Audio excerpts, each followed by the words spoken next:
Rəsul bəy, ilk öncə mən İsmayıllı hadisələrinə toxunmaq istəyirəm. Bildiyiniz kimi bugün İsmayıl qalmaqal olub.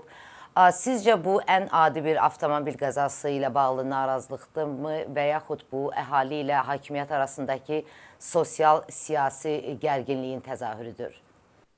Yox, bu sözsüz ki, müəyyən bir qanunlara tabe olan hadisədir, bu baş veribdir və baş verməli idi. Belə hadisələr Azərbaycanda, mən belə düşünürəm ki, çox intensiv şəkildə bundan sonra da baş verəcəkdir. Çünki Azərbaycanda yaradılmış rejim elə bir rejimdir ki, burada hardasa 10 minə yaxın, həddən artıq zəngin insanlar var və onların da hardasa bir 30 minə yaxın, belə deyək ki, övladları. Bu övladların da çoxu baxmayaraq ki, gedib xaricdə oxuyublar, qayıdıblar və s. Bunlar hamısı deyəndə 99% mənəvi cəhətdən pozğun insanlardır. Bu ümumiyyətlə bu haram pulun xərclənmə mexanizması bütün dünyada eyni cürdür. Yəni belə qudurğanlıqla xərclənir. Həmin bu adamlar, bu uşaqlar, bu cavanlar, bunlar gedib sözsüz bu qərb ölkələrində, yaxud ərəb ölkələrində istədikləri şəkildə belə deyək ki, azğınlıq edə bilmirlər. Sözsüz ki, onların hamısı bu Azərbaycanda azğınlıqla məşğuldur. Bu Azərbaycanda qəribə bir sistem yaranır. Bu, deməli, zənginlər və yoxsullar ölkəsidir. Burada orta sinif demək olar ki, yoxdur. Bu zənginlər belə hesab edir ki, bu uğradıqları pul həqiqətən bunlar ona layiqdir, bu onların özlərinin puludur və belə hesab edirlər ki, bu yoxsullar da bunların qulları səviyyəsində olmalıdır. Azərbaycanda bugün bu Vladimir İliç Leninin məhz kələmi var ya, deyir ki, yuxarıdakılar əvvəlki kimi idarə edə bilmirlər, aşağıdakılar əvvəlki kimi yaşamaq istəmirlər. Bax, belə bir vəziyyət yaranıbdır. Aşağıdakılar tamamilə qula edə bilməyiblər. Bu yuxarıdakılar da öz azınlıqlarını davam elətdirirlər. Qəti surətdə gördükləri işləri dəyişmə fikirləri yoxdur. Azərbaycanda o qanunlar mövcuddur. Oğru qanunları ilə yaşayır bu cəmiyyət. Bilirsiniz, məsələ ondadır ki, qanun oğrunun işi nədir? Ondan ibarətdir ki, o kim nə qədər oğurlamalıdır. Bizdə, bizim vəziyyətimizdə həmin o qanun oğru yoxdur. Çünki başda dayanan oğru.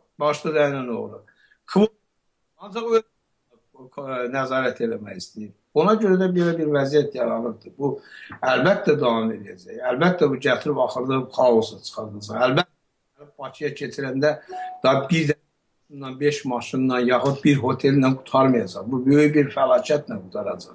Mən o Qubu hadisələrində də dedim. İndi də... Rəsul bəy, üzr istəyirəm, mən elə o məsələyə toxunmaq istəyirdim. Bildiyiniz kimi bundan əvvəl Qubu hadisələri, daha sonra Binə Ticarət Mərkəzində baş verən üsyan, o zaman bildiyiniz kimi yerli əhali məsuliyyətə cəlb olundu, həbs olundu.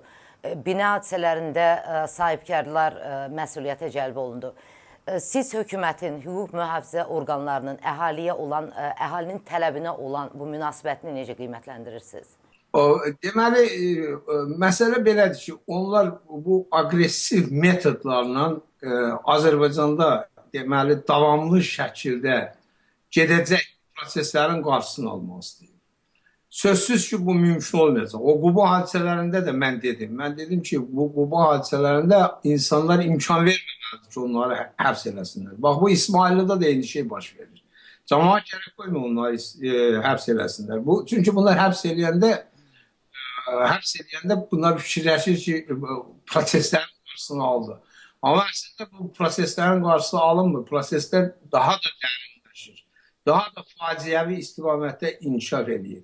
İndi mən bilirəm, əgər bu proseslər gedəcək və hökumət eyni ilə bu şəkildə bunun qarşısını almağa cəhd edəcək. Müəyyən bir ay, 2 ay, 3 aydan sonra fikrimcə görəcək ki, bunun belə qarşısını ala bilmir. Sözsüz ki, o neft yığışan pullardan bir qədər cəmaata da verəcək. Məsələn, hardasa bir 2 milyard dollar. Yəni ki, cəmaata rüşvət verib sakitləşdirmək istəyəcək. Necə ki, indi Avropa Şurasında gedib deputatları pulla, rüşvətlə alır və s. İndi öz xalqını çalışacaq ki, rüşvətlə alsın. Amma məsələ ondadır ki, o özünün oğurluğuna, oğurlamasına son qoymayacaq. Və bu 2 milyard hesabına yenidən qiymətlər qalxacaq, inflyasiya qalxacaq. Yəni o 2 milyard da yenə sıfıra bərabər olacaqdır.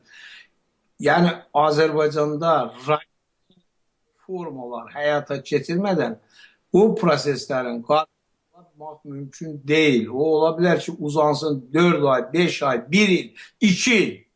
Ancaq belə faciə havasından qurtarmalıdır.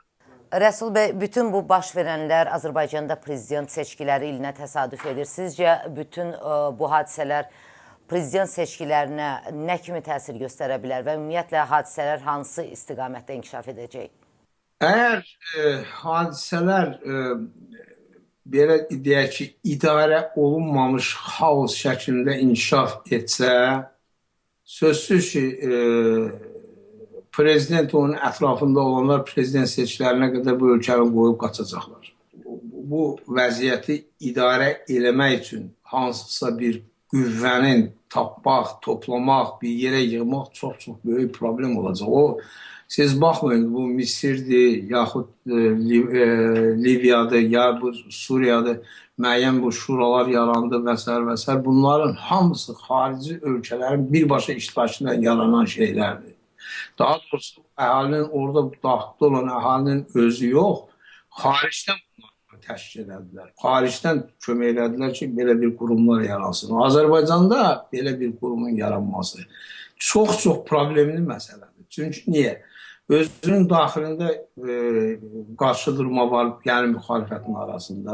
Hər biri özünün ən aparıcı qüvvə hesab eləmək istəyir. Xaricdən Azərbaycanın daxilindəki siyasətə təsir eləmək demək olar ki, mümkün deyil. Çox çətindir. Çünki bir tərəfində Rusiya dayanıb, o biri tərəfində İran dayanıb. Ona görə də məsələn Amerika Birləşmiş Ştatlarının ya Türkiyənin orada məsələn bir hegemon rol oynaması Azərbaycan daxilində demək olar ki, mümkün deyil. Çünki gərək razılaşdırması olmaz.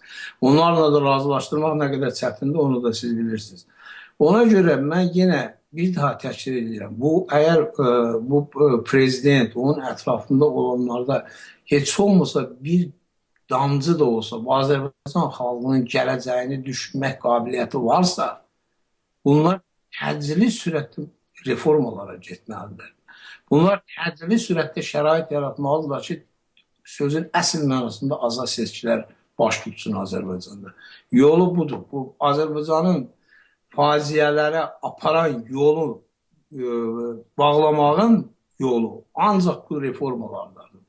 Ancaq mən inanmıram ki, bizim bu hökumətimiz belə bir hərəkət, belə bir addım atar. Çünki hələ ki bunlar, məsələn bu hadisələr ki bunlar baş verirlər orada, hələ ki bunlar bu hadisələri hansısa destruktiv elementlərin o Sovet vaxtında olduğu kimi, gördüyü əməllər kimi qiymətləndirirlər. Hələ ki anlamırlar ki, hökumətlə xalq arasında böyük bir uçurum yaranır. Onu anlaya bilmirlər. Çox sağ olun Rəsul bəy.